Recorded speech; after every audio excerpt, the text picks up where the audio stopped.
নমস্কার, মন বলছে কেউ আসবে। আজকে আমি চিংড়ি মাছ আর পটল দিয়ে একটা প্রিপারেশন করছি, সেটাই আপনাদের দেখাই। পটলগুলোকে মাঝারি সাইজেরই নিয়েছি, একটুখানি হালকা জল দিয়ে তো ধুয়ে নেব, তারপরে পটলগুলোকে কেটে নিয়েছি দেখুন এইভাবে।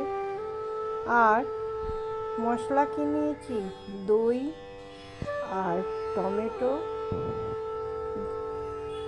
আর নিয়েছি 1 চামচ জিরে গুঁড়ো, লঙ্কা গুঁড়ো 1/2 চামচ, আর নিয়েছি হচ্ছে ধনে। কিন্তু আমার কাছে ধনে গুঁড়ো ছিল না, তাই এরকম ধনেই দিয়েছি। ব্যাস, একটা মিক্সিতে পেস্ট বানিয়ে নিয়েছি। এইবারে দেখুন চিংড়ি মাছে নুন আর হলুদ দিয়ে মেখে নিয়ে তারপরে চিংড়ি মাছগুলোকে একটু মাখা মাখা করে নিয়ে কড়াইয়ে তেল দিয়ে দিয়েছি। এই রান্নাটা সবাই জানি আমরা, আমি আমার মতো করে করি, সেটাই আপনাদের দেখালাম। এই যে চিংড়ি মাছগুলোকে আগে আমি কিন্তু হালকা ভাজবো, খুব কড়া করে চিংড়ি মাছটা ভাজিনি। আর আপনারা হয়তো ভাববেন অনেকটা তেল দিয়েছি, একটু পটল চিংড়িতে একটু তেল দেবো না, তা কি করে হয় বলুন তো? একটু মাঝে মাঝে তো একটু তেল খাই, এখন তো আর বেশি তেল খাওয়াই হয় না। যাই হোক, চিংড়ি মাছগুলোকে হালকা করে ভেজে নিয়ে তুলে রাখলাম।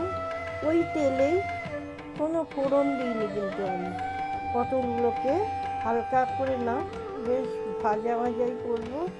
আর এই ভাজতে ভাজতে একটা কথা বলি, আমি এই চ্যানেলে অনেক কিছু করি, গানও দিই, ভিডিও ব্লগ করি, আবার এই রান্নাও দেখাই। একটা ব্লগ চ্যানেল সবসময় করা হয়ে ওঠে না, শরীরও ভালো থাকে না, মাঝে মাঝে একটু নুন হলুদ দিয়েছি, ব্যাস একটু আঁচ কমিয়ে দিয়ে মাঝে মাঝে এটাকে দেখছি পটলটা কতটা ভাজা হলো। এই রান্নাটা না খেতে দারুণ হয়েছিল।